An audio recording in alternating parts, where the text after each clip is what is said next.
I am an activist and a healer, an agent of change, and I recognize that I knew early on that my gift of song would really be my gift to the planet as as an agent of love and healing. And so, my father, as this freedom fighter and this change maker, he did it in the way that he was destined to do. And that same light and that same vibration that was planted inside of me shows up in art form. And so, when I sing songs like, oh, freedom, oh, freedom, oh, freedom over me. And before I be a slave, I'll be buried in my grave and go home to my Lord and be free. Those were the old spirituals, the old protest songs that Mommy and Daddy taught us. And so when we marched and we protested, those are the songs that were implanted in me. And thus I began to hear the Spirit talking through me and sharing songs. This is a freedom song meant to go around the world. Critical time everywhere in the world. Wake up, 'cause we stand at war. Ask yourself, what are you living for? So you say you're a no-limit soldier, but you're living off the lies that they told you about what and who you are. You ain't never been a thug, you was born a star. And so the connection from the old to the new was really about there's this same force, this same light that it transcends time. And so for me, that same light inside of him is the same light inside of me, and I did it my way. I've really never known anybody like him. I have known and known of powerful warriors, freedom fighters, change makers, but I've never really quite known anybody with the combination that he is. He is by far the smartest man I have ever known. And in terms of legacy, I guess when he talks about fearing God, not being able to occupy the same space, people talk about these things, but to live it to the extent that he lived it was really otherworldly. And I really believe that he made a deal with the Creator, with the universe, with the divine, and said, and the universe said to him, as long as you are moving through this planet as an agent of change, as a truth teller, as an agitator, as a healer, as a mystic, we will protect you. And so, Daddy was so legendary in so many different ways. You don't see that mix that he was. He started out as this legendary comedian that paved the way, pioneer that paved the way for all the other black comedians that came behind him. But then he becomes this iconic civil rights and then human rights legend. And then he moves into this whole health and healing movement. And, I run into hundreds and thousands of people around the world, and I always say if I had a dime for every time someone told me that he saved their life or changed their mind, I know that he's responsible for literally millions of people becoming vegetarians. And that's just one component of who he was. And so, he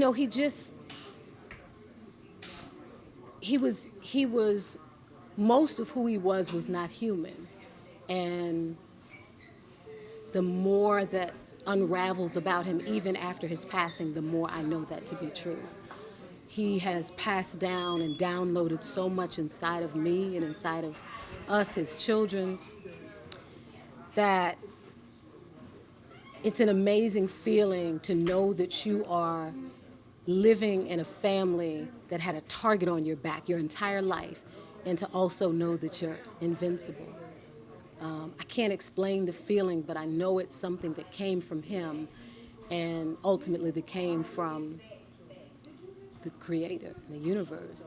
So he planted something inside me that I could never get away from. He planted a desire to want to leave my environment better than I found it. That's the legacy. Leaving his environment better than he found it. He always did that. He always brought a vibration, a frequency, a truth, and an abundance that wasn't there before he got there, or wasn't manifested or realized. And so he always raised the space. You know, even when you got cursed out by him, you got blessed by him. He was, in his anger, in his fury, he was coming with so much passionate love for you. Black man, black woman, black child, human being, Native American woman. He had so much love, and that's, you know, a lot of times people didn't understand why he's so angry. And, you know, a lot of times, you know, when Daddy would say, you know, shut up and listen, yeah, he meant shut up and listen to him because he was qualified to say that, but he also meant stop talking and listen to the universe. There's a rhythm. Daddy always talked about a rhythm, a rhythm, a rhythm. And I understood his rhythm, and part of my rhythm came from his rhythm. And he knew that in order to tap into your own God voice and your own God-given God spirit and that rhythm, you had to turn the phone off. You had to turn the television off. You had to keep your ear to the ground. That's why he spent so much time in nature. He spent so much time fasting, not just fasting from food, but fasting from talking. I mean, we grew up, oftentimes, even when he was home, we couldn't talk to him because he was in the midst of a talking fast, because he was in the process of having information downloaded from the cosmos.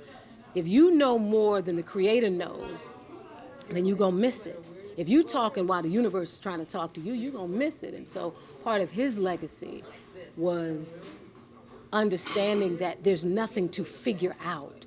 It's simply you listen, you pay attention, and as long as you are willing to go for the ride that the Creator has mapped out for you, then it's set. You don't have to show up knowing how. That's for the greater force to figure out. And so the legacy for me is really about somebody who got out of the way of the universe doing its work and saying, I'm just going to be the vessel. I'm just going to surrender. And I'm going to have faith that in the midst of the death threats and in the midst of the hostility and the hatred, that I'm untouchable. Because who sent me is a force that your guns can't touch, force your guns can't even see. And so there's no amount of physical might, there's no amount of racism, white supremacy that can stamp out that kind of fire. Which is why when Daddy talked about, you know, even in the civil rights movement, when they would be marching, you know, with sharecroppers who couldn't even read or write, grandmothers on canes, babies who were so young didn't even know what they were fighting for. But there they were with no bombs, no guns, but a force, a fire, a song. And they got sheriffs and state troopers and federal guardsmen with guns pointed right at them. And they see fear in their eyes, not the people's eyes. 1932, somehow Mama knew God had a plan for you. With a light around your head, someone tried to hurt you, but you made them laugh instead. Funny man, superstar, change of plans, the movement called 10 kids and a wife, but human rights became your life. Like all the other universal pearls, Daddy, you belong to the world.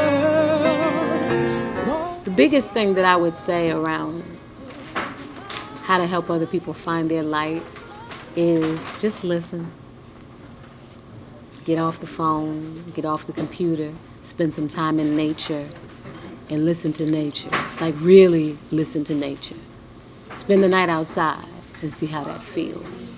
And really just listen, because it's all there. The blueprint is there. If we stop talking, we will hear everything that we're meant to hear and everything that is destined for us. And that's it. Hi, I'm Ayanna Gregory, and you're watching Real Black.